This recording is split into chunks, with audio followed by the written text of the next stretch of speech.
printers were the ones who were hunted down if they printed the forbidden text. So more than we think of persecuting the authors, but it was really the printers who suffered most. As print technology developed in Europe and America, its pivotal social role became clear. Printing becomes associated with rebellion and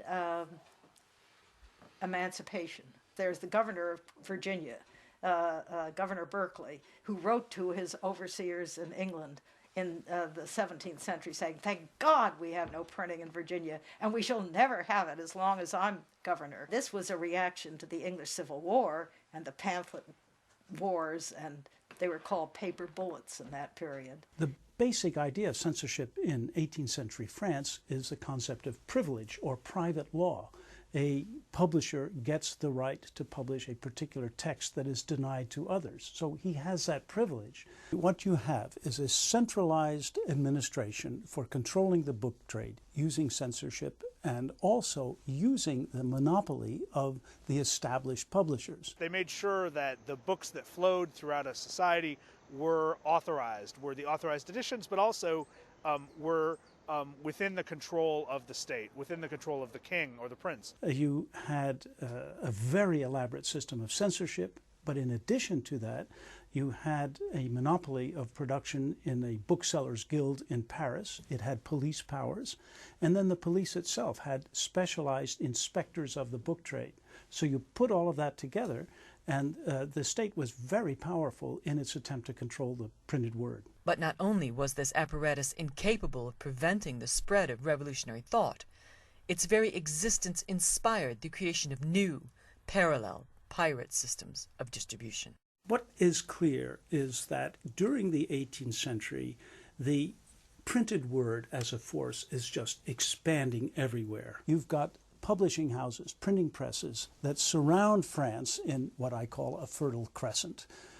Dozens and dozens of them producing books which are smuggled across the French borders, distributed everywhere in the kingdom by an underground system. I have a case of one Dutch printer who looked at the index of prohibited books and used it for his publication program because he knew these were titles that would sell well. The pirates had agents in Paris and everywhere else who are sending them sheets of new books which they think will sell well.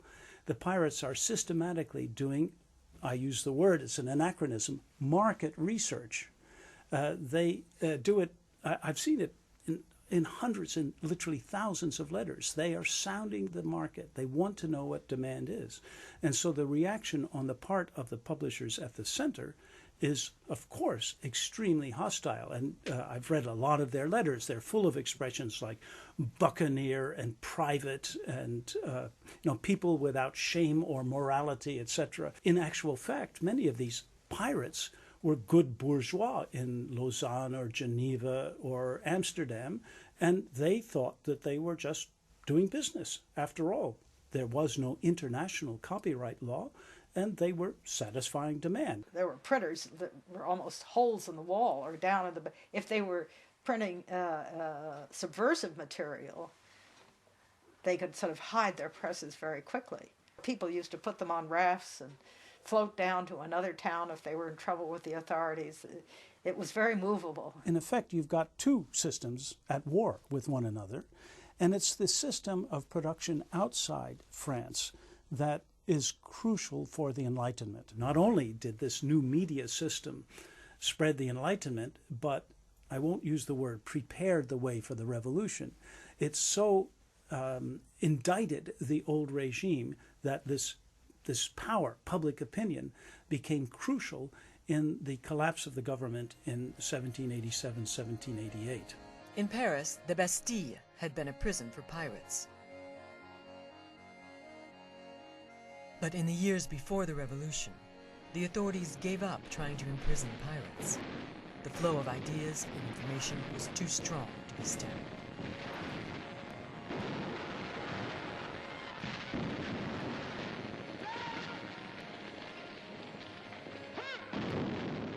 And I think that's the dramatic change that was affected by the printing revolution, where all of a sudden the emergence of a new reading public, the emergence of an undisciplined reading public, which were not subject to the same norms of reading or the same norms of our relation to knowledge as it was in the past. This is a dramatic shift. The fundamental urge to copy has nothing to do with technology. It's about how culture is created. But technology, of course, changes what we can copy, how quickly we can copy, and how we can share it. What happens when a copying mechanism is invented? And you can take the printing press or you can take BitTorrent.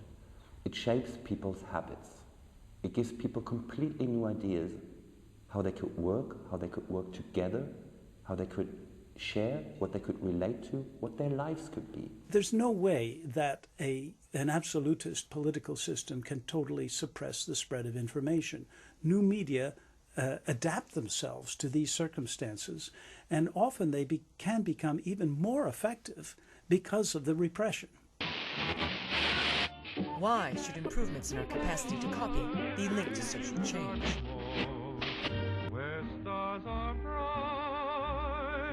Because communicating, so fundamental to what we do in the world, is itself an act of copying. The one technique that brought us to where we are is copying. Sharing is at the heart of, in some senses, existence. Communication, the need to talk to someone, is an act of sharing. The need to listen to someone is an act of sharing. Why do we share culture? Why do we share language? Because we imitate each other. This is how we learn to speak. This is how a baby learns. This is how new things come into society and spread through society. Basically, what keeps us together is that we copy from each other. When the spoken word was our only means of communication, we traveled far and wide to deliver it to others. Later, as we began to communicate in written form, armies of scribes multiplied our ideas. Our urge to communicate is so strong that we have always pushed the tools available to us to the limit, then gone beyond them, creating new technologies that reproduce our ideas on previously unimaginable scales.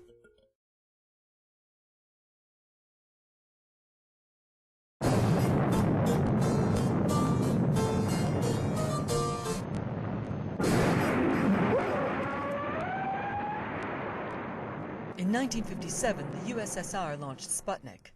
In response, the American government authorized massive blue sky spending on science and technology, overseen by a new Advanced Research Projects Agency.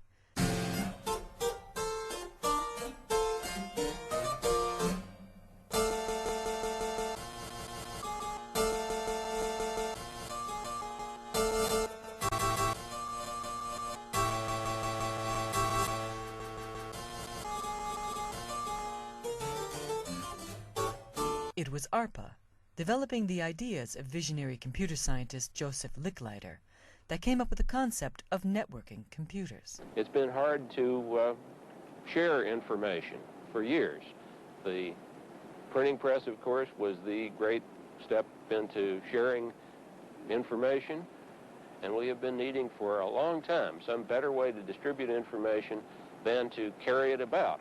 The print on paper form is embarrassing because in order to distribute it, you've got to move the paper around, and lots of paper gets to be bulky and heavy and expensive to move about. The ARPANET was designed to allow scientists to share computer resources in order to improve innovation. To make this vision work, ARPANET had to allow each machine on the network to reproduce and relay the information sent by any other. A network in which peers shared resources equally was part of a massive shift from the corporate and commercial communication systems of the past, in which messages radiated from a central point or down through a hierarchy. There was no center, and no machine was more important than another.